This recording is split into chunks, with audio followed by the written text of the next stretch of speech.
나라별 국방비를 아시나요?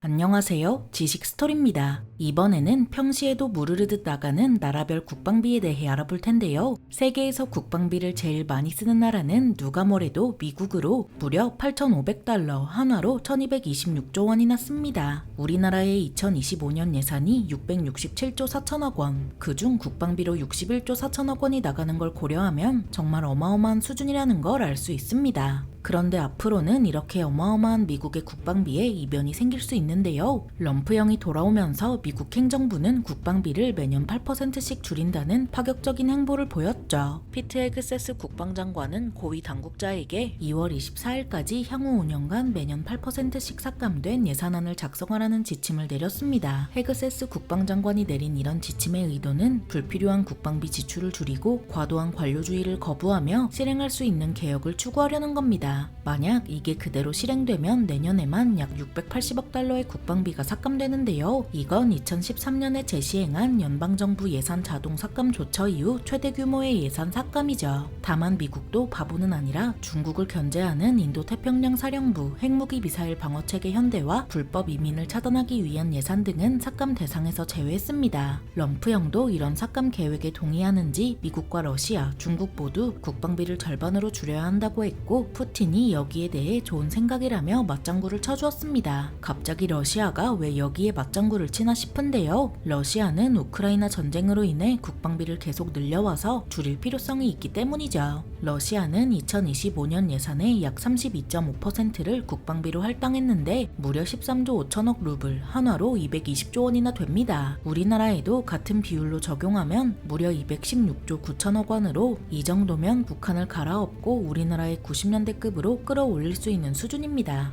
그렇다면 중국은 어떨까요? 미국과 러시아가 갑자기 손잡고 짝짝꿍하자 중국은 놀라서 우리 국방비는 인구수를 고려해도 너희 미국보다 적다. 대만 침공 안 할 테니 안심해 라면서 손발 다 들었습니다. 러시아는 우크라이나 전쟁 종전 과정에 중국을 포함한 브릭스의 시각도 반영되어야 한다는 주장까지 한 만큼 중국이 자기 편이 되길 원하고 있습니다. 이렇듯 많은 나라의 관심을 받는 중국은 정작 국방비가 시원하게 밝혀지지 않았는데요. 그런데 2022년 기준 중국의 국방비가 실제로는 미국과 맞먹었던 것으로 추산된다는 연구 결과가 최근에 나왔죠. 미 싱크탱크 미국 기업 연구소는 보고서에서 중국의 2022년 국방비가 7,110억 달러, 한화로 970조 원이나 된다고 했습니다. 이건 중국이 대외적으로 밝힌 2,290억 달러의 3배에 2022년 미국 국방비와 맞먹습니다. 미국 기업 연구소는 미국과 중국의 구매력 차이와 예산에 들어있지 않은 중국의 군사 지출을 포함해 이런 결과를 도출했는데요. 이 말인즉 중국은 대외적으로 밝힌 것보다 3배 많은 국방비를 쓰고 있단 거죠. 대외적으로 밝힌 국방비 액수로는 항공모함 3척에 한 척을 추가로 건조하고 스텔스기와 각종 첨단 장비를 무슨 테무에서 사듯 만들 수는 없긴 합니다. 게다가 이 정도도 빙산의 일각으로 미국 기업 연구소는 중국 군사력에 이바지하는 지출이 많이 숨겨져 있다고 합니다. 연구개발과 위성같이 민간에서도 쓸 수 있는 기술뿐만 아니라 퇴직군인 연금, 다양한 중군사 조직 등 중국은 몰래몰래 국방비로 끌어다 쓰고 있었는데요. 중군사 조직인 인민무장경찰과 해경은 예산 추정치가 각각 452억 달러와 21억 달러로 해경은 150척 이상의 선박을 운용하는 만큼 중군사 조직이 아닌 군사 조직이라 봐도 무방합니다.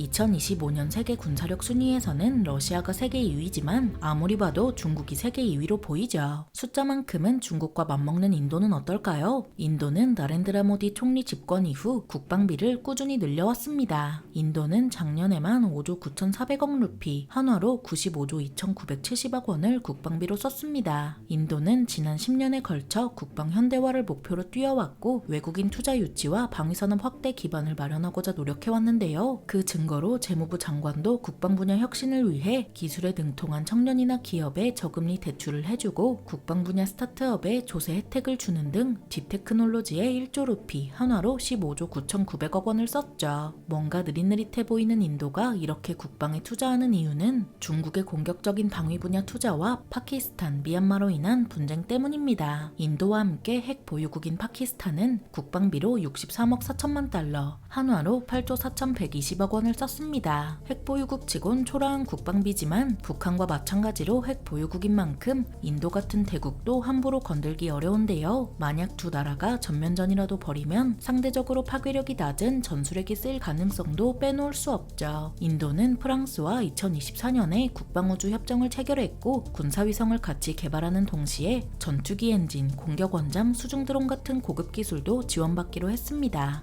전통적인 군사강국인 프랑스는 작년에 GDP의 2%를 국방비로 지출한다는 목표를 달성했습니다. 소련이 무너진 후로 정신 못 차리던 프랑스는 러시아가 우크라이나를 침공하면서 정신이 번쩍 들었는데요. 그래서 프랑스는 2024년부터 2030년까지 향후 7년간 국방비로 4,130억 유로, 한화로 590조 9,658억 원을 통 크게 쓰기로 정했죠. 이런 프랑스를 시작으로 잠들어 있던 나토도 정신이 들었는지 회원국 31개국 중 18개국이 GDP의 2%를 국방비로 지출해 총 3,800억 달러, 한화로 507조 원을 썼습니다. 러시아가 220조 원을 쓰는 걸 고려하면 적지 않은 액수지만 정작 최대 주주인 미국은 국방비를 삭감하고 있어서 나토, 특히 유럽의 발등에 불이 떨어졌습니다. 럼프형은 재선하기 전부터 나토와 유럽에 돈 내놓으라고 하더니 재선하기 무섭게 국방비를 깎아서 갈 때까지 가겠다는 파격적인 행보를 보이고 있는데요. 미국 덕에 국방비를 아껴서 복지 예산으로 달달하게 쓰던 유럽은 이제 국방비를 늘리지 않을 수 없게 되었죠. 트럼프 행정부가 들어선 미국은 이번 유엔 무대에서도 러시아의 전면적 침공을 규탄하고 푸틴에게 책임을 물을 것을 촉구하는 결의안에 반대표를 던졌습니다. 미국과 함께 반대표를 던진 나라는 단연 러시아, 벨라루스, 북한 등으로 사실상 유럽과 한번 해보겠다는 겁니다. 유럽과 불똥 튀기며 싸우는 미국과 함께 반대표를 던진 북한은 GDP의 36.3%를 국방비에 지출하고 있지만 그래봤자 우리나라의 10분의 1 수준으로 대략 6조 원 정도 됩니다. 우리나라가 비슷한 비율을 적용했을 때 216조 9천억 원이라는 걸 고려하면 경제력 차이가 한눈에 보이는데요. 미국, 러시아, 중국 이런 나라가 국방비를 절반으로 줄일 게 아니라 북한이 절반으로 줄이고 그 돈으로 북한 주민들 밥 사주는 게 낫겠죠. 밥 달라며 머리 위로 미사일을 쏴대는 북한 때문에 걱정이 많은 일본은 예산을 줄이는 와중에도 국방비를 7조 9,496억 엔, 한화로 70조 원까지 늘렸습니다. 일본은 여러모로 국제정세가 심상치 않다고 봤는지 2022년부터 5년간 국방비를 총 43조 엔으로 늘리는 등 국방 관련해서 진심이 되었습니다. 계획대로 예산을 편성하면 일본은 미국과 중국에 이은 세계 3위의 군사대국에 등극하는데요. 일본은 원래 GDP의 0.9%를 국방비로 썼지만 이제는 1.19%까지 늘렸고 앞으로 늘면 늘었지 이보다 줄지는 않겠죠. 우크라이나 전쟁으로 촉발된 군비 경쟁으로 전 세계 국방비 지출은 2조 2천억 달러, 한화로 2,939조 원을 기록하면서 역대 최고치를 기록했습니다. 여기서 나토 회원국이 57.8%를 차지했고 세계 국방비는 더 늘어날 전망입니다. 영국 싱크탱크인 국제전략문제연구소가 지난 1월 2일 발표한 군사력 균형 영감에 따르면 러시아는 우크라이나 전쟁을 1년 더 할 수 있는 자원을 보유하고 있다고 하는데요. 거기에 전쟁에 필요한 군 병력 규모를 유지하는데도 우크라이나보다 상대적으로 유리하죠. 우크라이나 전쟁으로 많은 게 달라진 지금 전쟁이 끝나더라도 러시아와 유럽이 국방비로 경쟁하면서 경제성장이 둔화될 우려가 있습니다. 앞으로 어떻게 될지는 모르지만 많은 분쟁이 종식되고 분쟁에 쓰이는 돈이 사람을 살리는 데 쓰이면 좋을 것 같습니다. 전시에는 그 어떤 투자보다 빛을 발하는 나라별 국방비에 대해 알아봤는데요. 영상이 유익하셨다면 구독과 좋아요 부탁드립니다. 감사합니다. 지식스토리였습니다.